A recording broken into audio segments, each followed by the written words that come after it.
I stood outside the mahogany double doors of the crystal ballroom, my hands trembling slightly around the large, rectangular package wrapped in brown craft paper.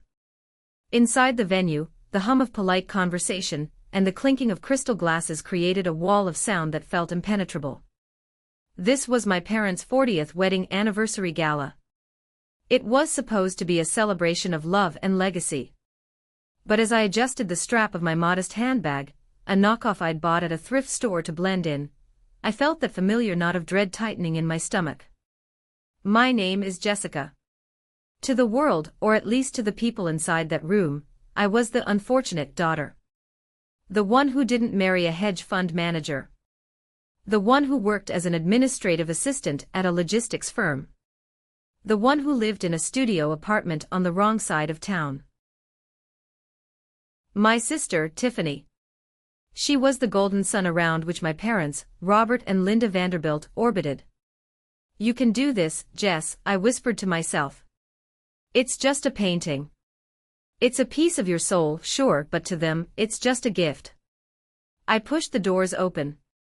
The scent of expensive lilies and roasted prime rib hit me instantly. The room was dripping with opulence. Chandeliers the size of small cars hung from the ceiling, casting a warm, golden glow over the crowd of 200 guests. These were the city's elite, judges, CEOs, old money families who had known the Vanderbilts for decades. And there they were.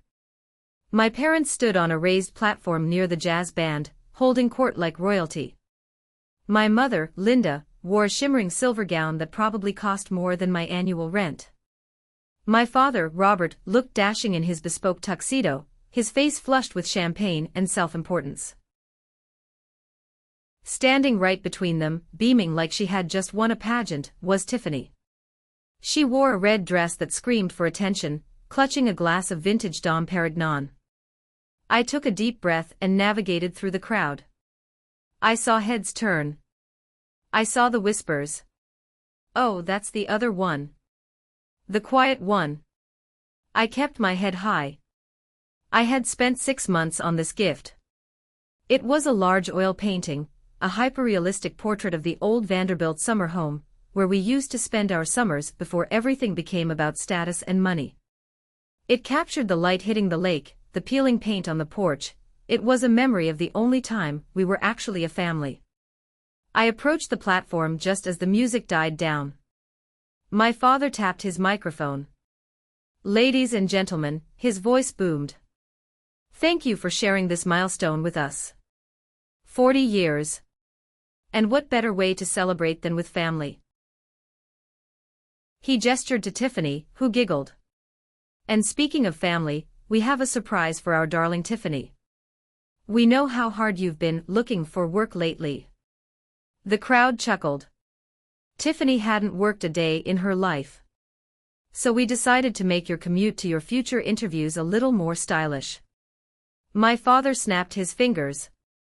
The valet drove a brand new, pearl-white BMW convertible right onto the dance floor. The crowd gasped. Tiffany shrieked, a high-pitched sound that grated on my nerves, and ran to hug them. Oh, Daddy. Mommy. You're the best, she cried, dangling the keys. My heart sank. A car. A $70,000 car for a woman who had quit her last job as a yoga instructor after 3 days because it was too sweaty. I stood there, holding my brown paper package, feeling like an intruder. But my father spotted me.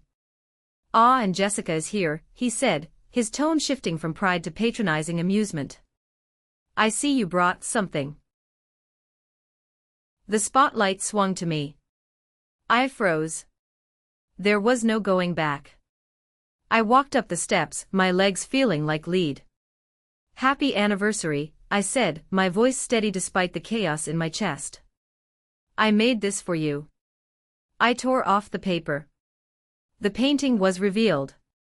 The lighting in the room caught the texture of the oils, making the water in the painting look almost real. For a second there was silence. I thought, maybe, just maybe, they would see the effort. The love. Then, my father laughed. It wasn't a warm laugh. It was a bark of incredulity. Oh, Jessica, he said into the microphone, shaking his head. It's quaint. Is this from that adult coloring book craze I've been hearing about? The crowd rippled with polite, awkward laughter. It's oil on canvas, Dad, I said, gripping the frame. It took me 6 months. It's the lake house. Tiffany leaned over, sipping her champagne. It's cute, Jess. Really? Maybe we can hang it in the staff bathroom. It matches the tiles in there. My mother touched my arm, her nails digging in slightly. Honey, we appreciate the effort. But really, we're trying to keep the aesthetic tonight a bit more refined. Why don't you put it under the table so it doesn't clutter the stage? Clutter, I repeated.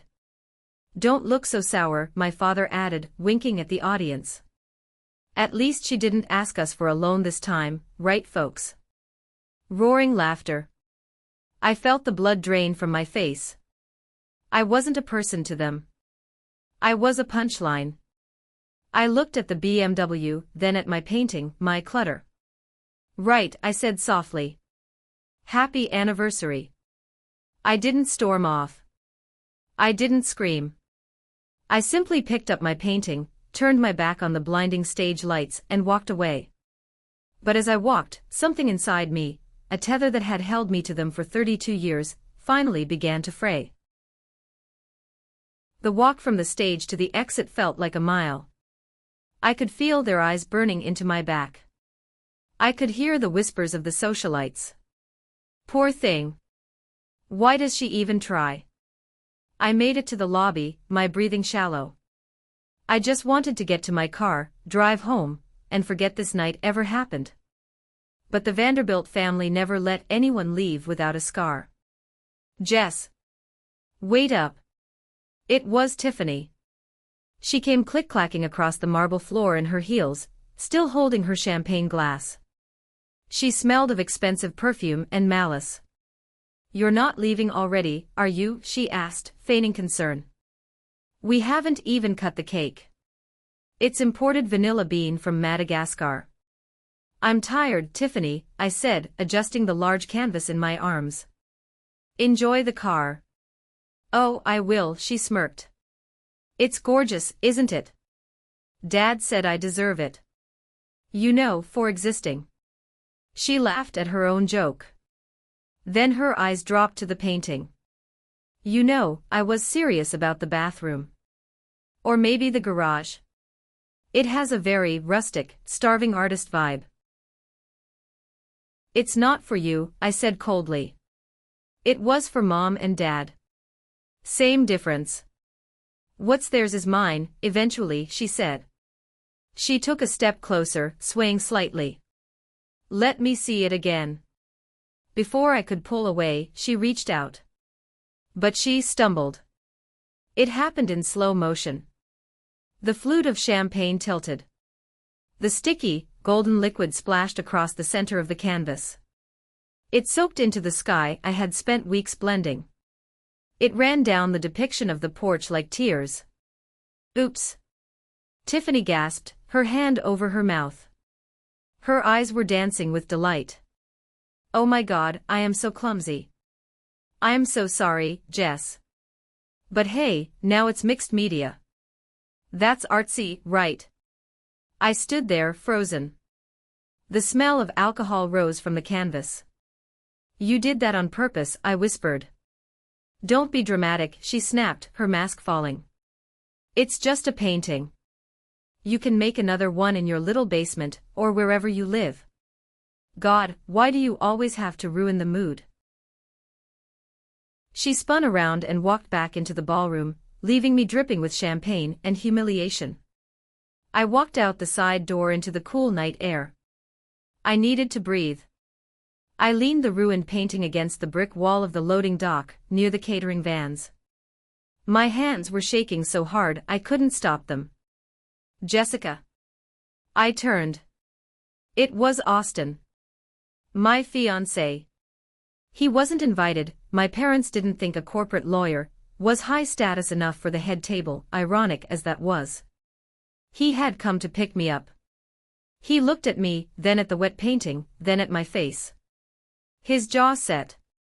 "Did they do this?" he asked, his voice low and dangerous. "Let's just go, Austin," I said, wiping a tear that had escaped. "No," he said, stepping toward the door. "This is enough. I'm going in there. I'm going to have a word with your father." "Austin, stop." I grabbed his arm. "Please. Don't give them the satisfaction. They want a scene. They want me to be the crazy, emotional daughter. If you go in there, they win." He stopped, looking at me with intense sorrow. "They treat you like garbage, Jess. You don't deserve this." "I know," I said. And for the first time, I really, truly knew it. We walked toward his car. But I realized I had left my purse on the bench near the loading dock. "Wait, my bag," I said. I ran back. As I rounded the corner, I saw my father and a waiter standing near the brick wall where I had left the painting. "Get rid of it," my father was saying, waving his hand dismissively at my art. "I don't want guests seeing that eyesore when they leave. It's embarrassing." "Yes, Mr. Vanderbilt," the waiter said. I watched, paralyzed in the shadows, as the waiter picked up the canvas, the hundreds of hours of work, the love I had tried to pour into it, and tossed it into the industrial dumpster. Thud. My father lit a cigar, checked his Rolex, and walked back inside, whistling. Something inside me broke. But it wasn't a break that made me collapse. It was a break that let the light in. The heat of my anger cooled instantly into something akin to ice. I walked over to the dumpster. I looked down at my painting, lying among the discarded shrimp shells and used napkins. I didn't cry. I didn't scream. I took out my phone and snapped a photo of it. Then I walked back to Austin. "Did you get your bag?" he asked. "Yes," I said. My voice sounded different. Deeper. Steadier. "Take me to the studio, Austin." "Not the apartment. The studio." Austin looked at me, surprised. "Are you sure?" "It's late. I have work to do," I said. "And I need to make a phone call to the bank." The drive was silent. Austin glanced at me periodically, worried I was about to have a breakdown. But I wasn't breaking down. I was waking up. We didn't drive to my cramped studio apartment in Queens. We drove into Manhattan, pulling up to a private garage in Tribeca. I used my keycard to access the elevator. "You're scaring me a little, Jess," Austin said as the elevator climbed to the penthouse floor. "You usually cry after these dinners." Silence is new. "I'm done crying, Austin," I said as the doors opened. We stepped into the loft. This was my secret. My sanctuary. The space was massive, with 20-foot ceilings and floor-to-ceiling windows overlooking the Hudson River. Canvases lined the walls, massive, abstract, vibrant pieces that pulsed with energy. The smell of turpentine and linseed oil here didn't smell like poverty, it smelled like success. My parents thought I was an administrative assistant making $45,000 a year. They thought I lived paycheck to paycheck. They thought I was a failure. They didn't know I was JV was the phantom artist whose works were currently hanging in the lobbies of the Ritz-Carlton in Tokyo and the Four Seasons in Dubai. My waiting list for a commission was 2 years long. My last piece sold at auction for $1.2 million. I threw my cheap disguise handbag onto a $15,000 velvet sofa and kicked off my heels. "They threw it in the trash, Austin," I said, walking over to my desk, a slab of reclaimed walnut wood. "Dad told the waiter to toss it. He called it an eyesore." Austin sighed, leaning against the doorframe. He was the only one who knew. He was also the one who handled my contracts. "I'm sorry, Jess. I know you wanted that painting to be an olive branch." "It wasn't an olive branch," I said, opening my laptop. "It was a test. And they failed." I logged into my banking portal. The screen illuminated my face with the blue light of numbers, very, very large numbers. "What are you doing?" Austin asked, coming closer. "I'm looking at the family support account," I said. For the past 5 years, I had been anonymously paying for things. When my dad's company, Vanderbilt Logistics, missed a payroll, I secretly injected funds through a shell company. When my mom accidentally maxed out her credit cards, I paid them off under the guise of a bank error or a loyalty bonus. I wanted them to be safe. I wanted their love, so I bought their stability without them even knowing it was me. "Look at this," I pointed to the screen. "Last month, I covered the mortgage on the lake house because Dad gambled away the payment. The month before, I paid for Tiffany's business startup costs." "I told you to stop enabling them," Austin said gently. "I know. I thought if I kept them afloat, eventually they'd look at me and see value. But they don't see value, Austin. They see a resource. Or worse, they see nothing." I navigated to the automated transfer settings. My finger hovered over the cancel button. "If you do that," Austin warned, "Richard's company will be insolvent in a month. They are leveraging everything. They are drowning in debt you've been shielding them from." I thought about the painting in the dumpster. I thought about the BMW. I thought about the champagne dripping down the canvas. "I'm not shielding them anymore," I said. Click. Recurring transfer cancelled. I felt a physical weight lift off my shoulders. But I wasn't done. "Austin, pull up the file on the Vanderbilt Logistics debt structure. You said a few weeks ago that their primary lender was looking to sell off their bad debt package." Austin's eyes widened. The lawyer in him woke up. "Jess, don't tell me." "Pull it up," I commanded. He opened his briefcase and took out his tablet. "Here. The bank classifies it as toxic assets. They want to offload the mortgage on the factory, the warehouse, and the family estate. They are looking for a buyer for the debt for pennies on the dollar." I stared at the screen.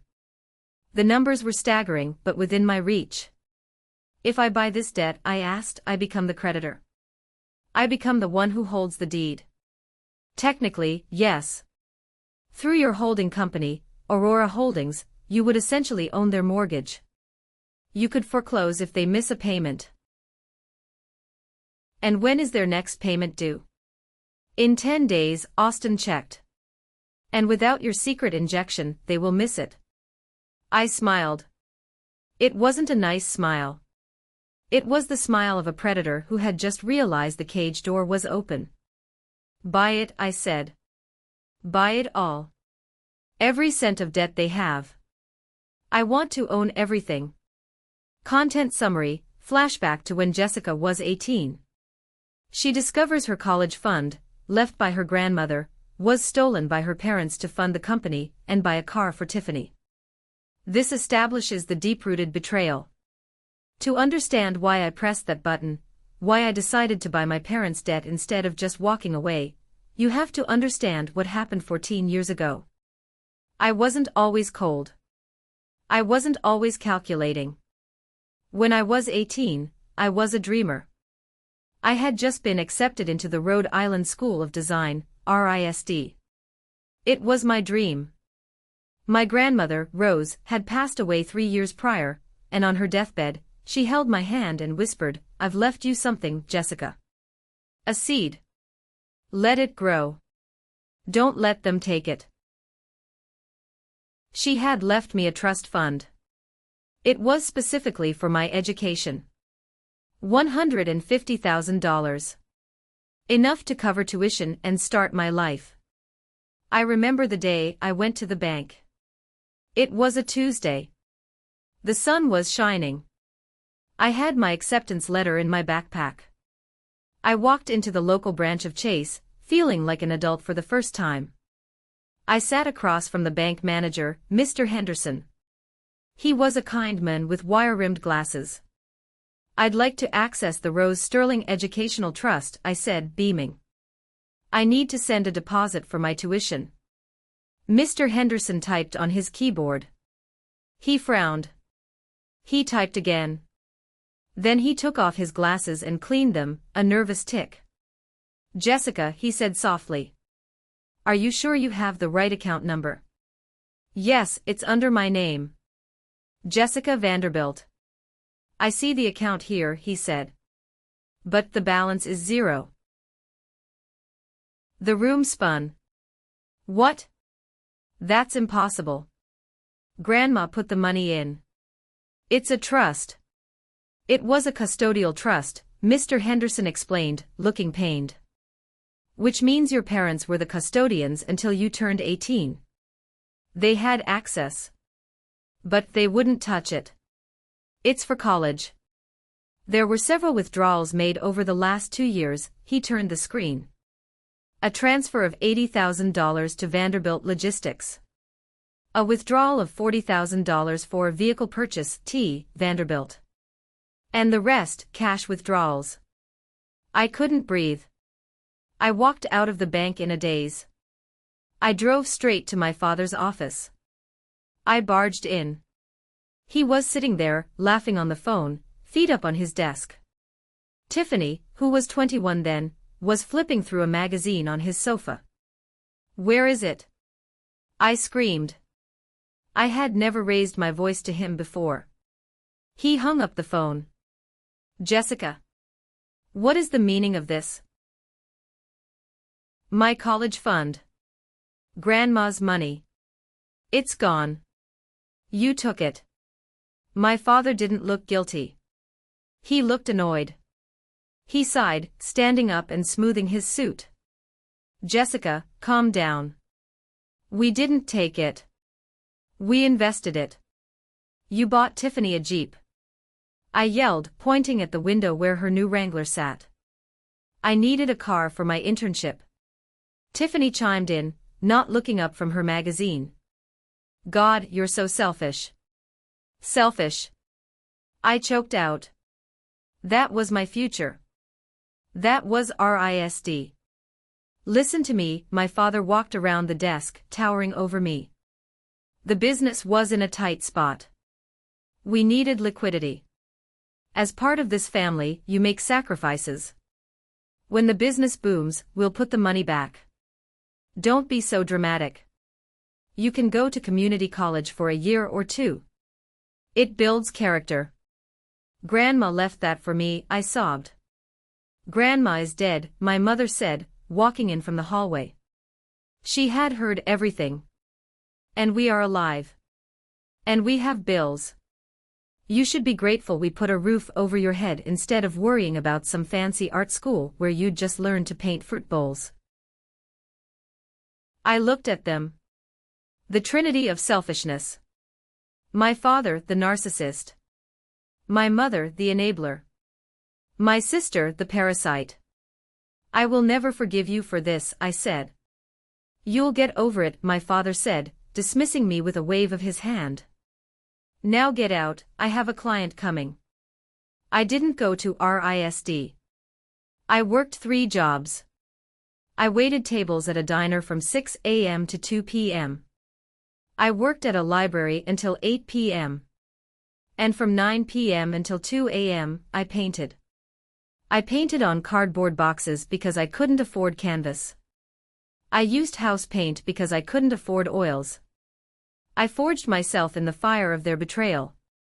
So, sitting in my penthouse 14 years later, hovering over the button to buy their debt, this wasn't revenge. This was simply collecting the return on an investment they forced me to make. They taught me that money is the only language they speak. So, I was about to have a very long conversation with them. It had been a week since the gala. I hadn't spoken to them. I went to my day job at the logistics firm. I kept it to maintain my cover, and because I actually liked the orderliness of it, and spent my nights plotting with Austin. Then, my phone buzzed. It was a notification from Instagram. Austin looked up from his legal pads. What is it?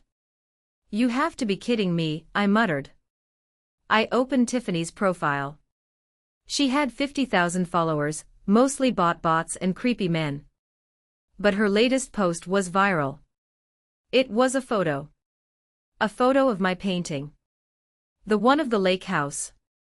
She must have snapped a picture of it before she poured champagne on it. The caption read, "Spent the last 6 months pouring my soul into this piece. Solitude at the Lake by Tiffany V. So proud to finally share my hidden talent with the world. Hashtag artist, hashtag my soul, hashtag Vanderbilt legacy." It had 10,000 likes. And there in the comments was a verified account, the Sterling Gallery. This is breathtaking. We've been looking for fresh talent for our Modern Heirs exhibition next month. DM us, Tiffany. I threw my phone onto the couch. She stole it. She literally stole the credit for the painting she destroyed. That's copyright infringement, Austin said, his lawyer eyes narrowing. We can sue her right now. Wait, I said. Let's see where this goes. 10 minutes later, my phone rang. It was my mother. I put it on speaker. Jessica. Are you there? Her voice was sickly sweet. I'm here, Mom. Listen, honey, we need you to come over for dinner tonight. It's important. Dad wants to talk business. I thought my art was clutter, I said dryly. Oh, stop living in the past. Be here at 7. Don't be late. Click. I looked at Austin. They want something. Go, Austin said. Wear a wire. Or just use your phone to record. We need them to admit it. I arrived at the estate at 7 p.m. sharp. The house looked imposing, but I knew the truth now. It was mortgaged to the hilt, and I was technically the one holding the leash. Dinner was tense. Tiffany was glowing, scrolling through her phone. So my father started, cutting into his steak. Your sister has some exciting news. She's been scouted by a gallery. I saw, I said, taking a sip of water. Using my painting. Our painting, Tiffany corrected. It's a family asset. I painted it, Tiffany. You poured alcohol on it and Dad threw it in the trash. Details, details, my father waved his fork. Here's the situation, Jessica. The gallery wants 3 more pieces for the exhibition. In 3 weeks. He paused, looking at me expectantly. And?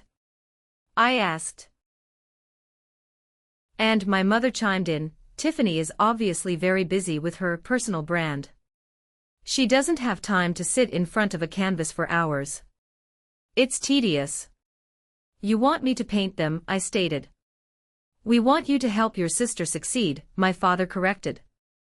Think of it as rent. Rent?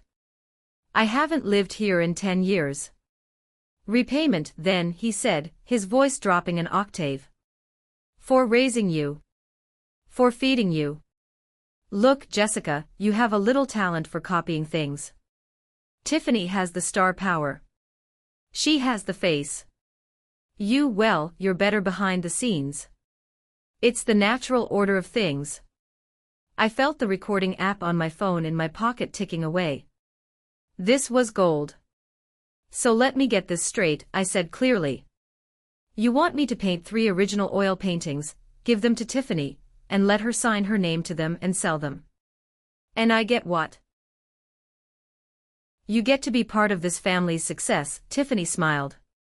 And maybe, if they sell well, I'll buy you a new handbag. That one is tragic. My father leaned in. Do this, Jessica. Or don't bother coming to Christmas. Or Thanksgiving. Or calling us when you fail at that little secretary job of yours. I looked at them. Really looked at them. The greed was oozing out of their pores. Okay, I said. I'll do it.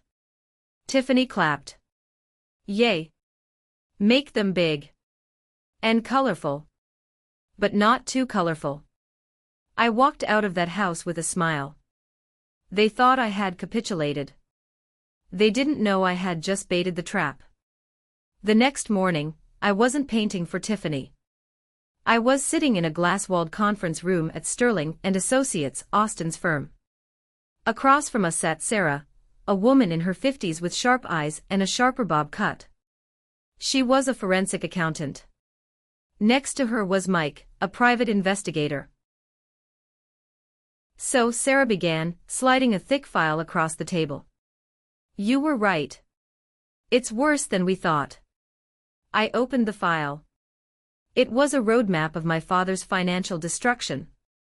Vanderbilt Logistics hasn't turned a real profit in 6 years, Sarah explained. They've been cooking the books to keep the credit lines open. They claim expenses for client development that are actually vacations to Cabo, jewelry for Tiffany, and leases on luxury cars. That's fraud, I said. It gets better, Mike the PI chimed in. Or worse. He's been dipping into the employee pension fund. Just small amounts at first, but lately. He's taken about 200 grand. If the IRS or the Department of Labor looks at this, he's going to prison. I stared at the documents. My father wasn't just bad with money, he was a criminal. He was stealing from the truck drivers and warehouse workers who had served him for decades. And the debt purchase? I asked Austin. Finalized this morning, Austin grinned, sliding a single piece of paper toward me. Aurora Holdings now owns the primary mortgage on the Vanderbilt estate, the commercial lien on the warehouse, and the personal lines of credit. Total value, $4.2 million.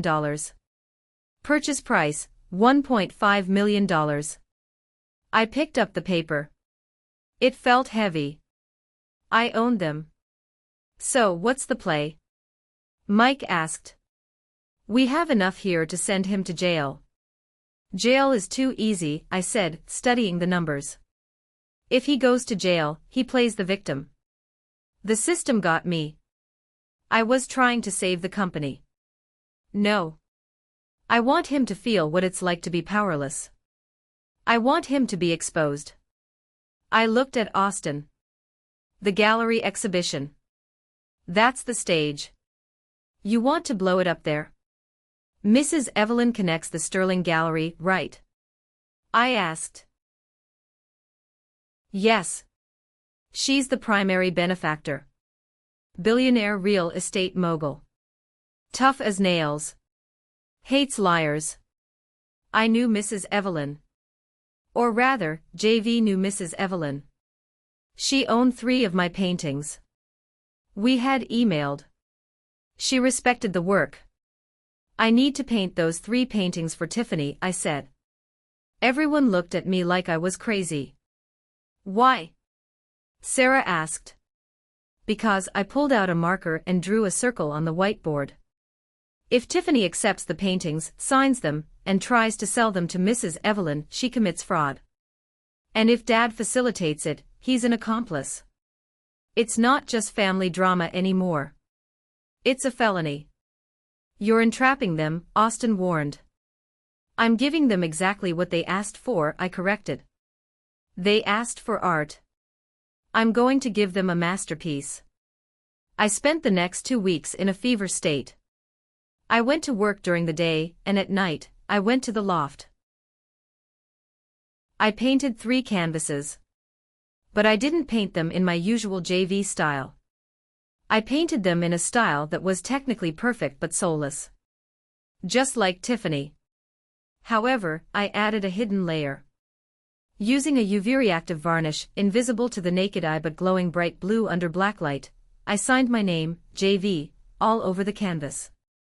Under the layers of paint, embedded in the texture.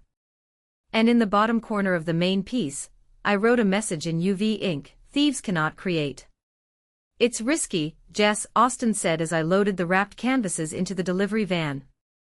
Risk is the price of admission, I said. Drop them off at the house.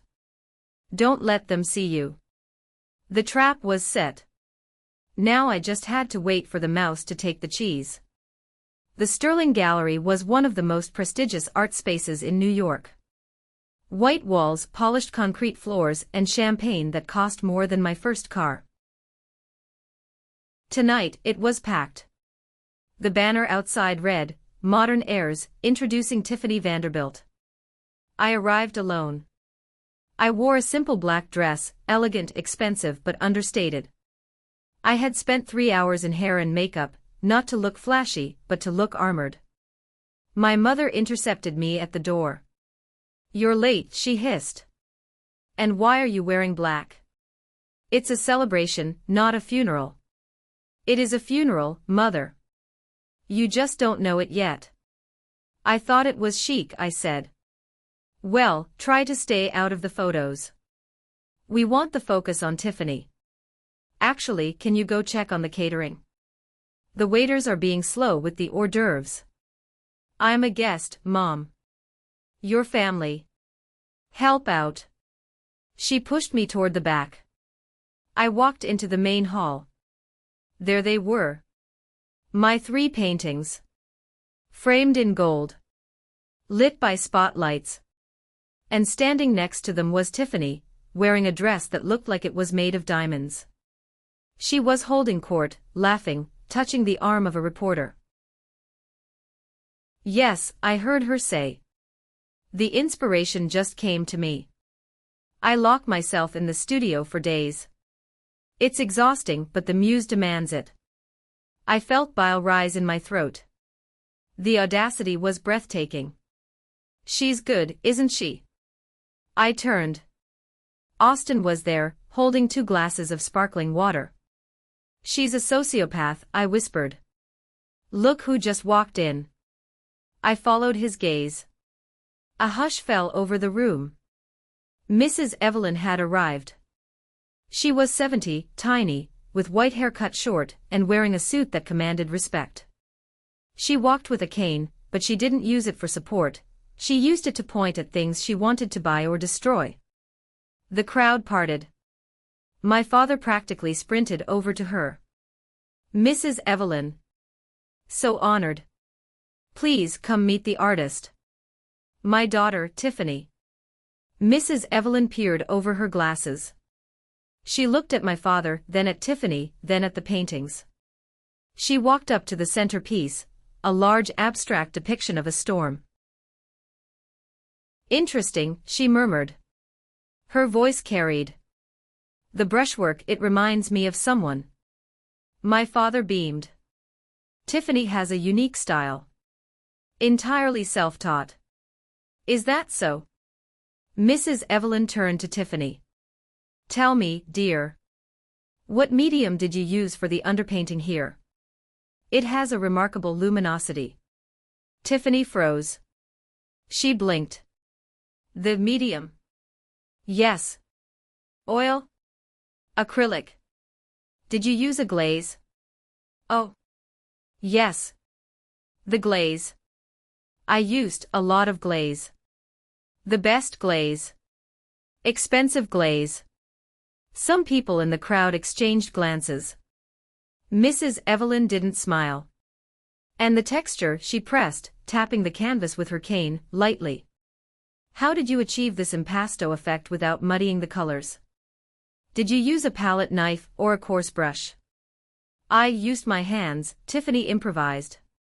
"I like to feel the paint. It's very visceral." "Her hands," Mrs. Evelyn repeated, flatly. I checked my watch. It was time. I tapped Austin on the shoulder. He pulled out a small device from his pocket, a high-powered UV flashlight. "Ready?" he asked. "Showtime," I said. I stepped out from the shadows of the catering area. I didn't walk like a secretary.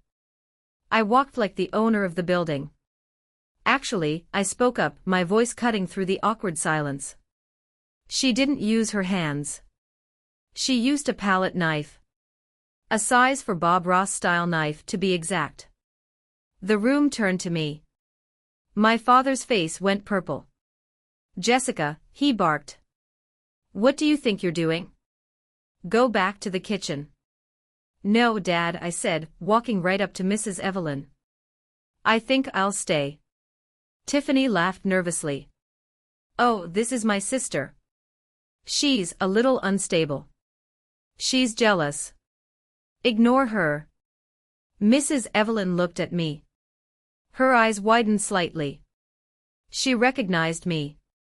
Not as Jessica the sister, but she recognized my face from the video call we had regarding a commission last year. You, Mrs. Evelyn said. Hello, Evelyn, I said. I believe there's been a misunderstanding about the authorship of these works. Security. My mother shrieked.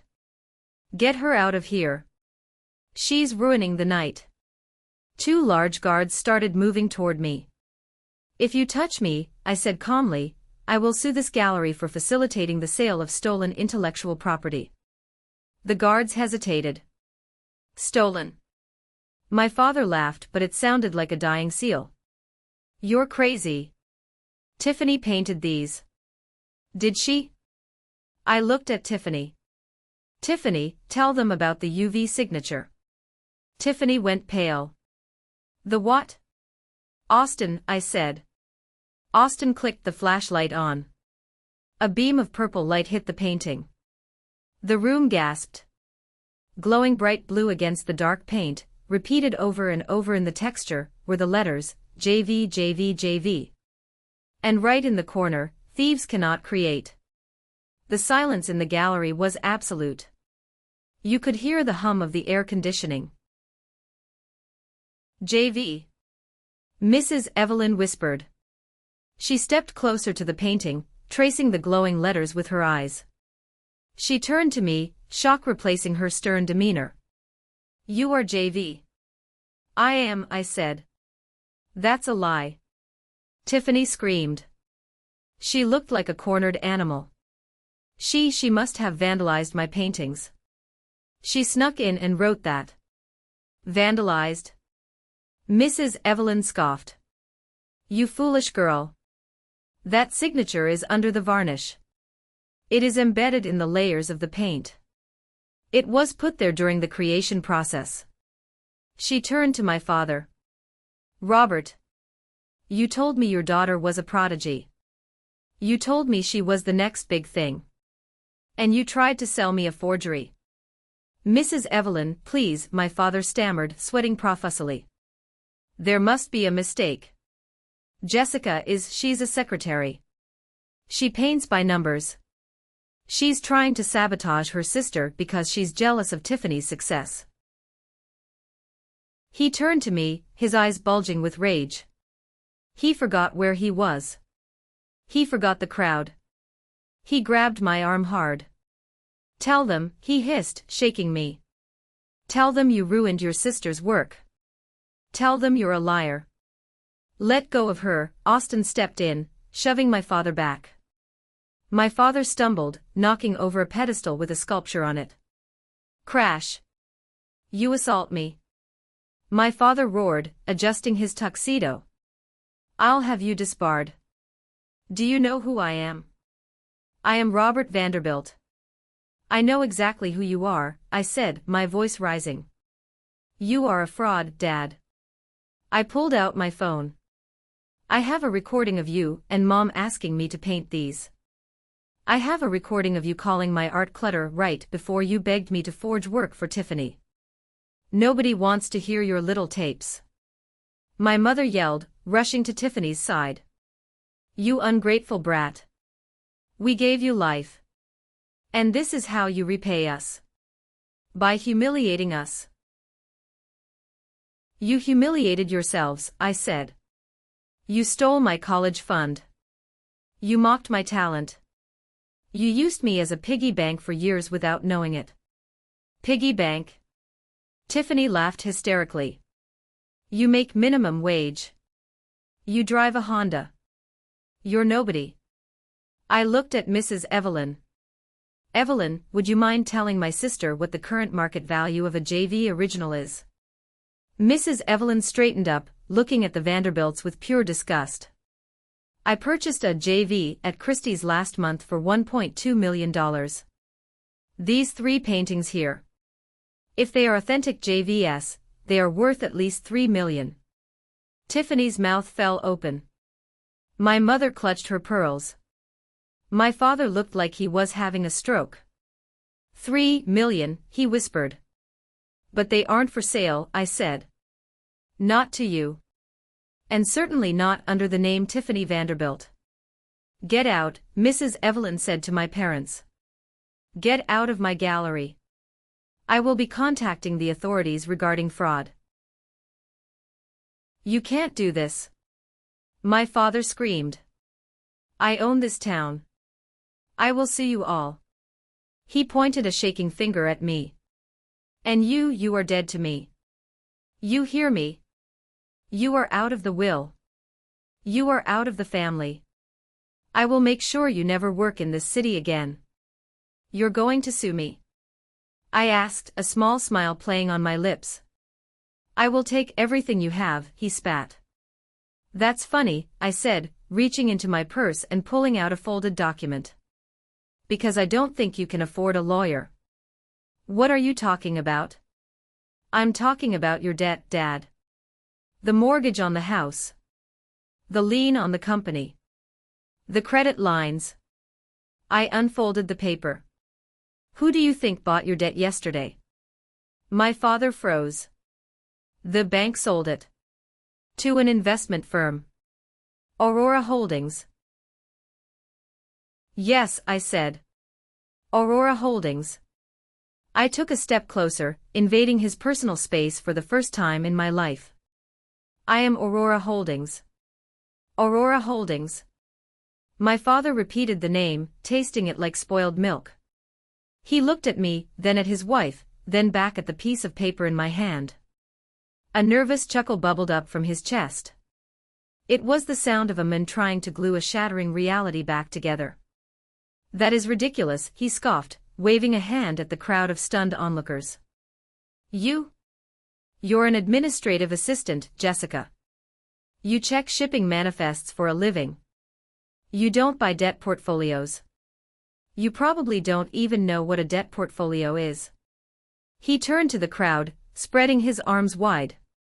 Everyone, please. My daughter is clearly having a mental breakdown. She's delusional. I apologize for this scene.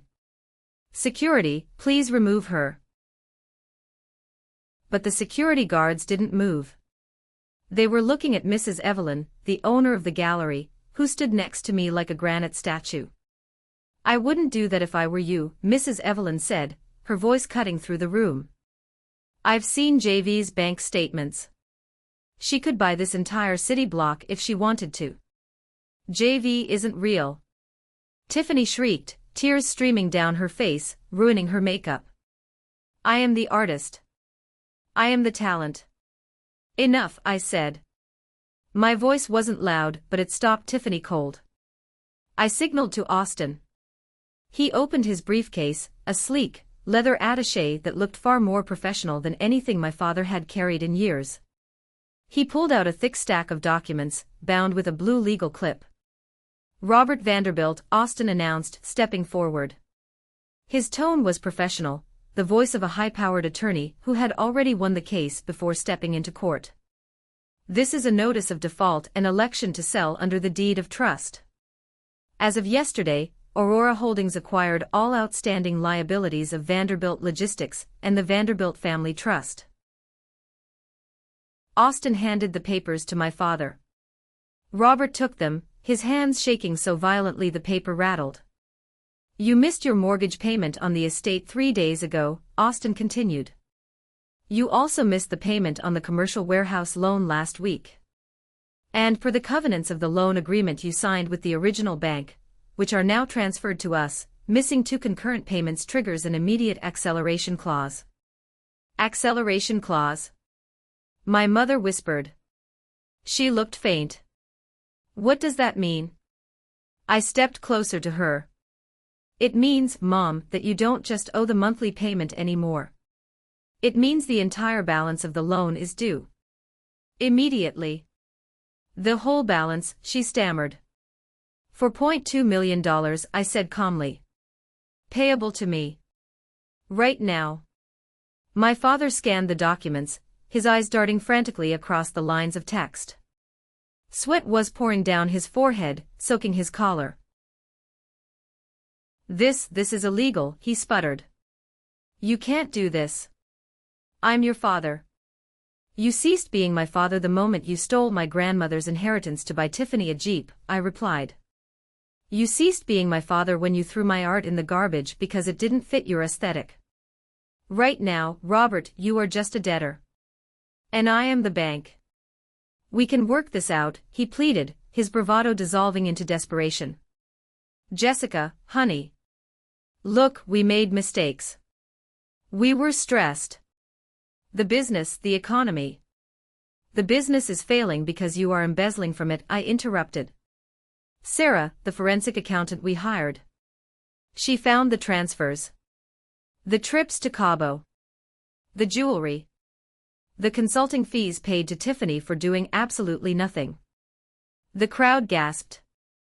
I saw people pulling out their phones, recording.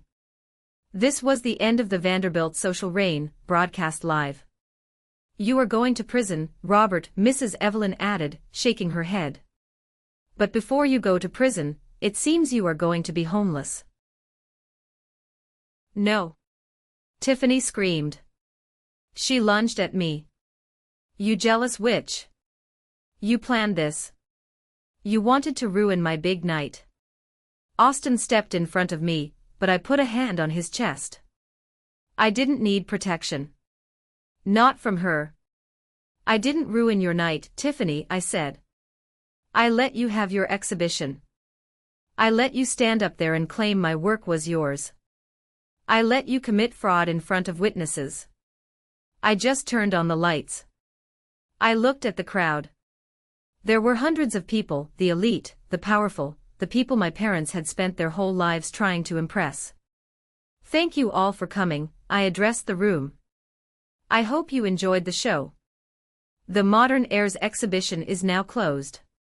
However, if anyone is interested in purchasing authentic JV pieces, my gallery representation will be handled exclusively by Sterling and Associates moving forward.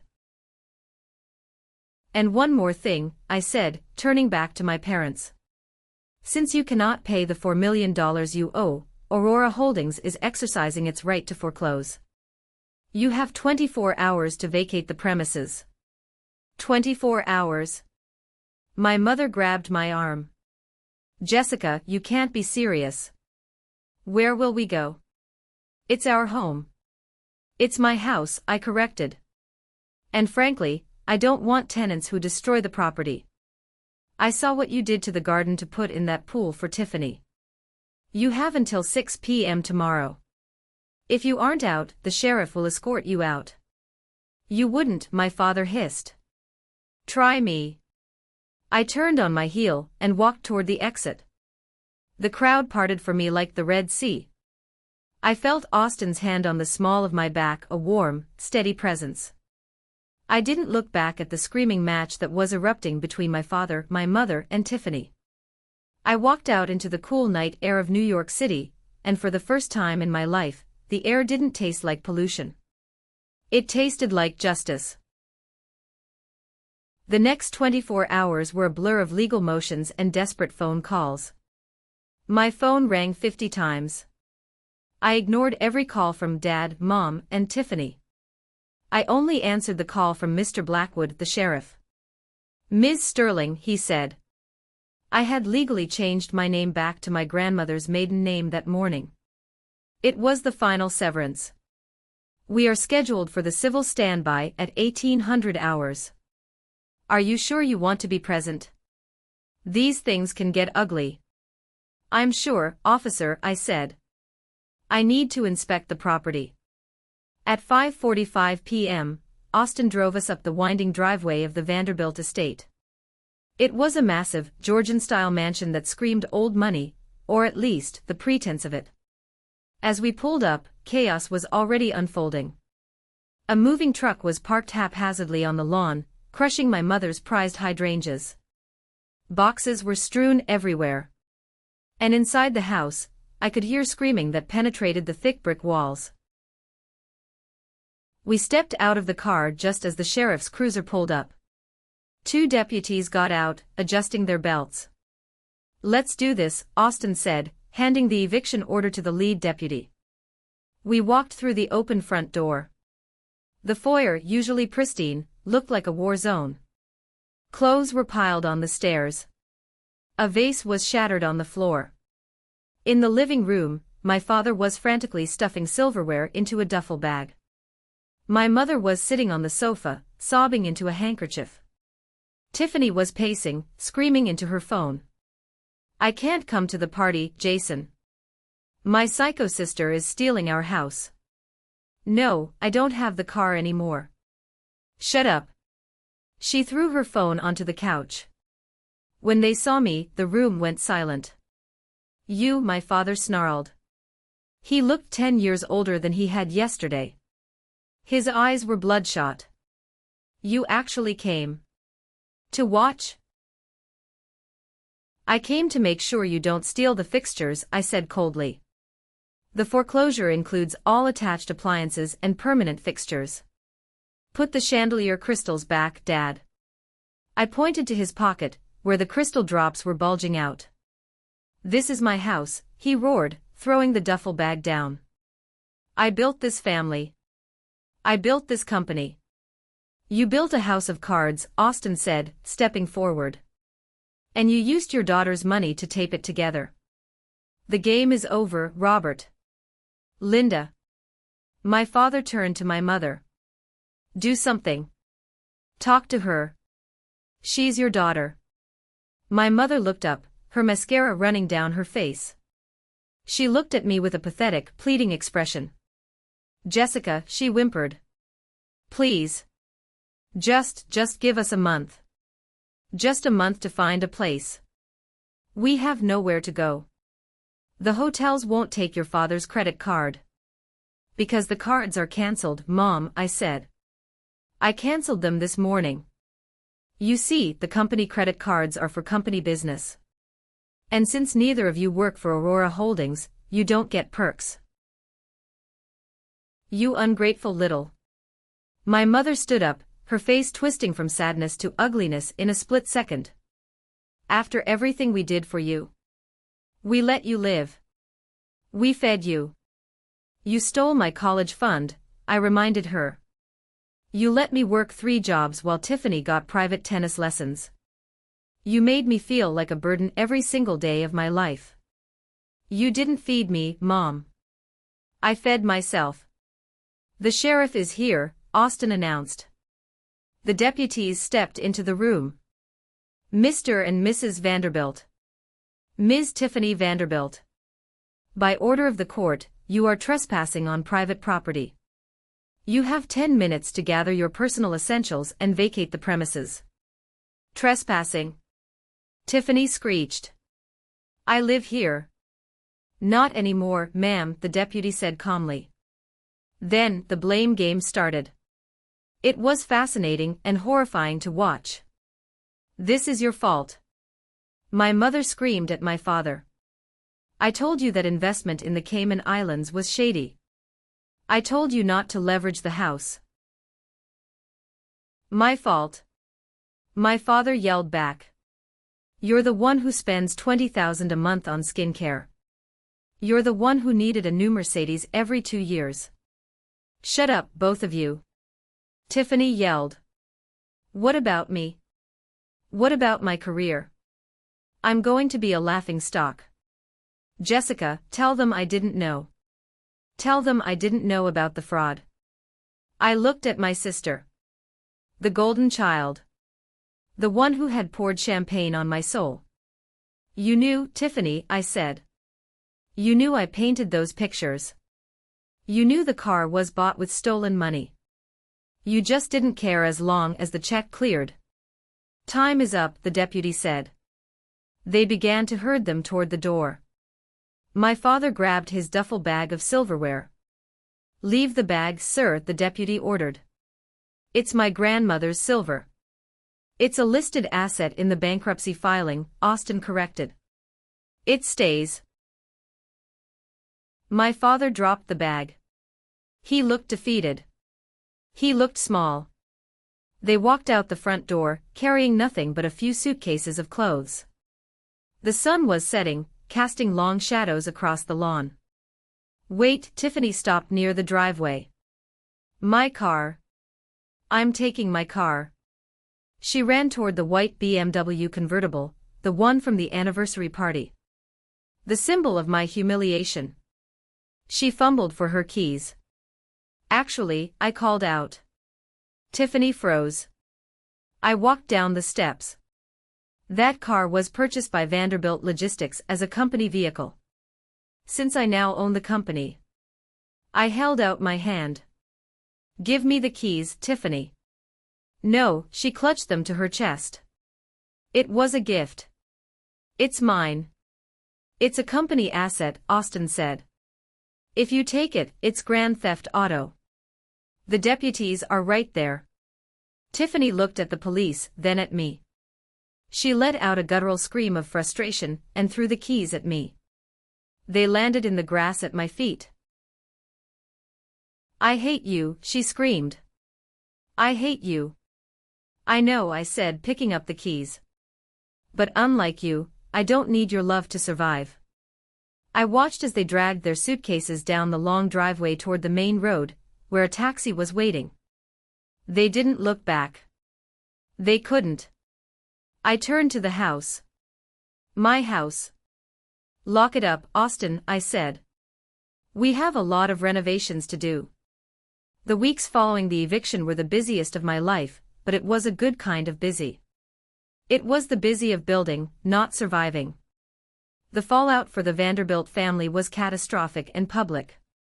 Because of the scene at the gallery, Mrs. Evelyn didn't just sue, she made it her personal mission to destroy Tiffany's career. She gave interviews to Art Forum and the New York Times, exposing the fraud. Tiffany was blacklisted. No gallery would touch her. Even her Instagram followers turned on her, flooding her comments with snake emojis and demands for refunds on the merch she had sold. Last I heard, Tiffany was working as a hostess at a mid-range chain restaurant in New Jersey. She tried to sue me for emotional distress, but the judge threw the case out in less than 10 minutes and ordered her to pay my legal fees. Since she had no money, her wages were garnished. Every time she clocked in, she was working for me. My parents didn't fare much better. The forensic audit revealed the depth of my father's crimes. To avoid a long prison sentence, he took a plea deal. He was sentenced to 3 years in a minimum security facility for tax evasion and embezzlement. It wasn't a life sentence, but for a man like Robert Vanderbilt, stripping him of his freedom and his status was a fate worse than death.